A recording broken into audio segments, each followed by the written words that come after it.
Good morning. It is fall in Virginia and it finally feels like fall now that it's October.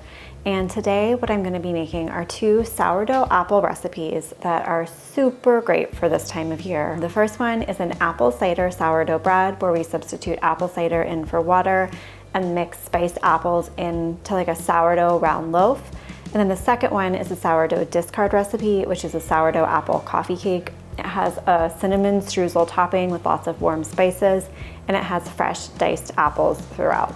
So I'm gonna link both of the recipes for this in the description, but for now we can just bake it together and I can show you step by step how it's done. If you are brand new to sourdough, both of these recipes are just fine. They're super simple. The coffee cake is just like making any other cake. You're just mixing in sourdough starter as an additional ingredient. And as for the bread recipe, we're gonna follow a really basic loaf that I make all the time with a really simple addition. It doesn't make it any more difficult to work with, so don't be discouraged by adding in these extra things just because you're a beginner. So let's get started. I'm gonna begin with the loaf because that's gonna take the longest, and then we'll move on to the coffee cake. So the very first step whenever I make sourdough bread is to do a step called autolyze. And what we're gonna do is mix the flour, the starter, and then the liquid together, really quickly mix them up, and then they just kind of hang out at room temperature. And the reason for this is it lets the liquids hydrate the flour a little bit better, and it just kind of gets everything to a good start. If you're super rushed for time, you can skip this step and just mix everything together. But if you're rushed for time, sourdough is probably not a great thing to be doing at the moment. And in general, I just feel like the autolyze does a great job. We're just mixing it up. We're gonna let it sit. I wanna make sure there's like no huge areas of flour. So I'm gonna come back to this in about 30 minutes and we'll move on from there. So our next step after we have let this dough rest for a while is to add the salt in. And what we wanna do is first mix it in, and then we're gonna knead it in. And this is the only real kneading process that I do in my sourdough loaves. After this, it's just gonna be more of like a stretching and folding. You don't have to knead this like you would a yeast dough. So this is truly just like a minute or two. And what you're looking for is for no gritty salt at all left in this. And when you've accomplished that and the dough feels smooth, you know that you've done a good enough job. So again, just about a minute. This is pretty messy. And already I can feel that that salt has been incorporated. So what I'm gonna do now is take this dough, kind of loosely shape it into a ball. And this is gonna rise in the bowl for about 4 hours. I'm gonna put this in a pretty warm place. So what I do is I just turn my oven on for a little bit so it's warm, not hot at all, like less than 100 degrees. And then put this in here covered with a damp towel. And then once an hour, I'm gonna do a stretch and fold just like this, which I will show you. So it'll be like that once an hour. So it rises for 4 hours, and once an hour we reshape it. And that takes a while, obviously. 4 hours is a long time, but it's so little hands-on time that you can just go about your day. You can even run out, you know, do an errand and miss the stretch and fold. It's not a huge deal. And it just makes this kind of a low maintenance loaf. So I'm gonna get this started.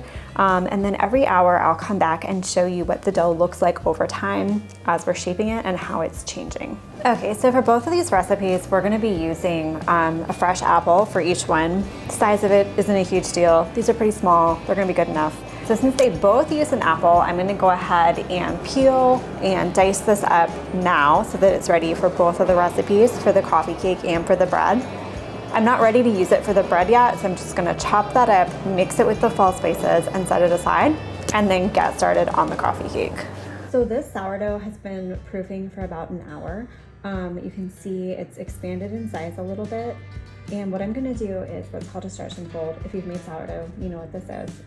This isn't a big deal. A lot of people get nervous about this. Let me show you, it's super simple. Calling it a stretch and fold, the way I do it, is in fact making it too complicated. So we're just gonna take the outside of this dough and we're kind of reshaping it. Like we wanna make it back into a ball. It's turned into this big lump. It has no shape. And we just want to shape this back into a ball. And the first time you do it, it's gonna feel, kind of wet and sloppy. And then over time, the next one, it'll get firmer. And then by the fourth one, this will have gotten a lot of shape. So that is it. And then you cover this back up with your tea towel. You always want to make sure this is covered either with a damp, clean tea towel or with plastic wrap. And then we're going to pop that back into that warm spot and do that again in 1 hour. Again, no big deal at all. So while the bread is continuing to rise in the oven, I'm going to get started on this apple coffee cake. This is just like a basic coffee cake with a cinnamon and sugary streusel, except that we're going to put a little bit of apple cider into the batter. I'm going to use boiled cider and some diced apples and spices. So first I'm just going to beat the butter and sugar here until this is light and fluffy, and then I'm going to add the eggs and vanilla.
You can tell that took a while. I had to kind of turn up that hand mixer. Now I'm going to add the eggs.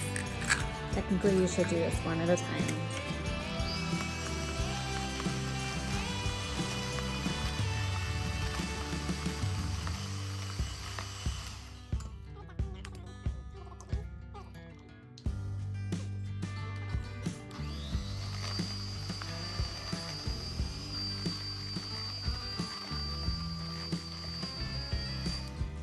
Okay, so now I'm going to do the dry ingredients. I'm just going to do the dry ingredients right in here and then really gently mix that.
So on top of this cake, it's just going to be a cinnamon sugar topping.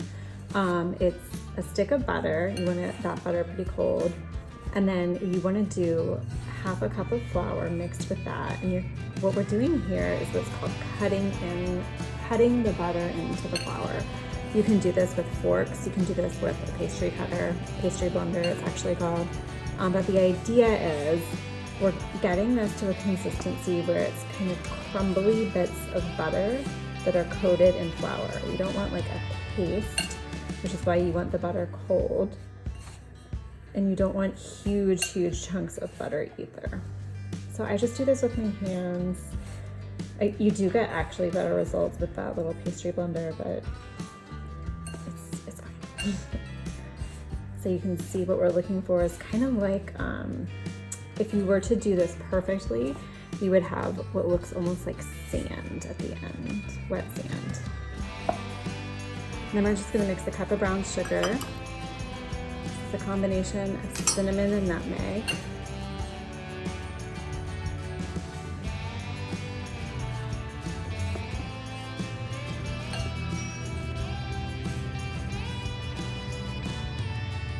And then the topping is done, and we will assemble everything.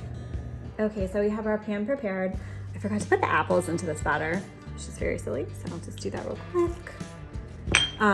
Yes, I'm gonna do this in a square 9x9 pan and just spray with cooking spray.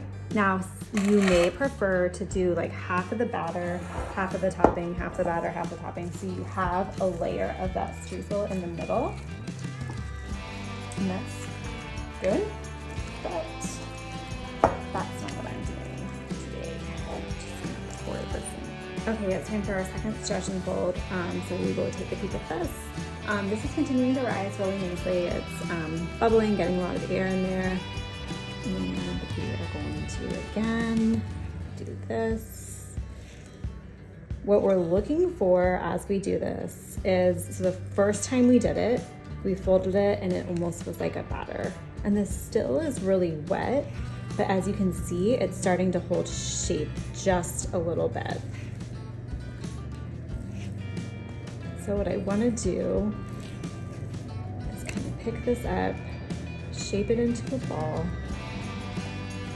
and just leave that. And we'll come back in an hour again, and I think at that point you'll see a dramatic difference in sort of the, I don't really know what the word is, the structure almost of the dough, but it will have a lot more firmness to it. And at that point, we're gonna add the apples. So our dough here is just about ready. It's still a little bit sticky, but it's holding its shape better and it's a lot easier to work with. And now what I'm gonna do is add the spiced apples. So this is just the apple that we diced up earlier, mixed with a tablespoon of sugar and some cinnamon and other spices. The spices you use aren't a big deal. And what I'm gonna do is just mix this in here. I'm not gonna worry about trying to do like a swirl or anything fancy. I just want these spiced apples mixed in sort of evenly. And then it's almost the same process as it was before. We're just stretching and folding like a gentle kneading so that this all gets incorporated.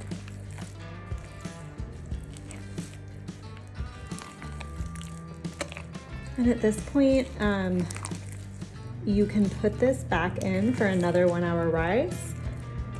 But a lot of times, by the time you get these mix-ins added in, it's pretty late in the day and you're just ready to be done with it.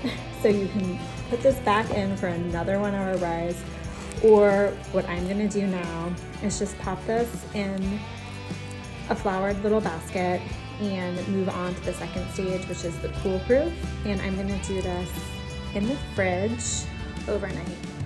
And I'm gonna put a little bit of rice flour in here. And then I take a really simple approach to shaping my loaf, which is I get the dough and I plop it in. I do not worry about doing anything crazy in terms of shaping it. Now, rice flour is really important.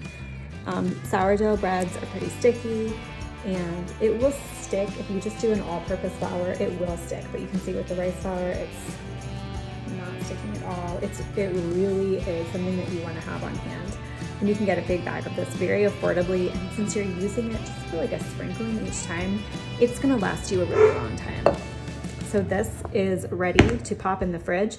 Some people use a shower cap. You can also use plastic wrap. And then in the morning, we will shape and bake this. So after this bread's overnight proof, it's not going to look any different. There's no dramatic rise or anything like that. It's just kind of, it will just be kind of hanging out in the fridge, looking exactly how it did when you put it in there the night before.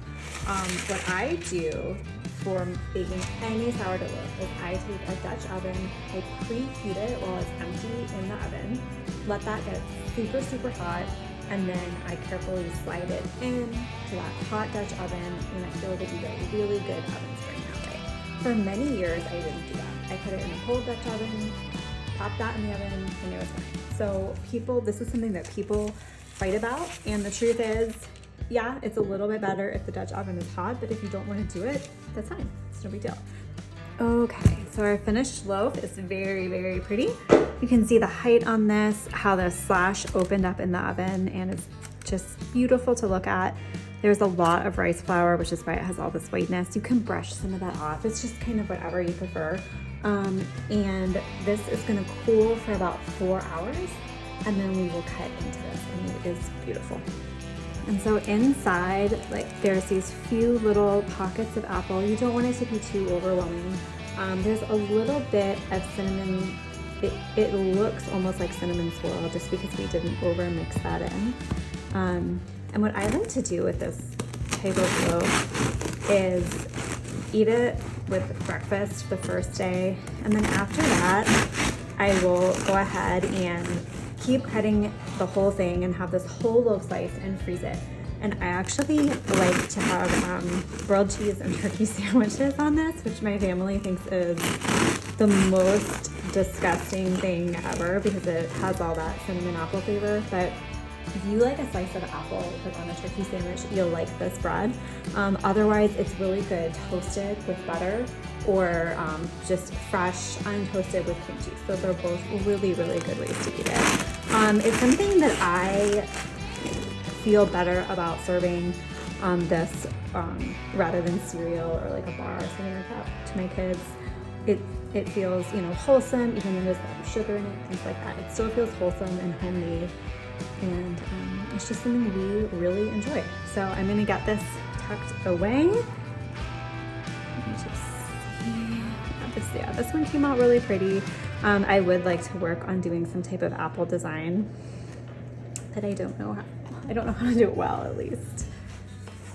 I hope you enjoyed both of these sourdough recipes. They're both great for fall. They're both beginner friendly.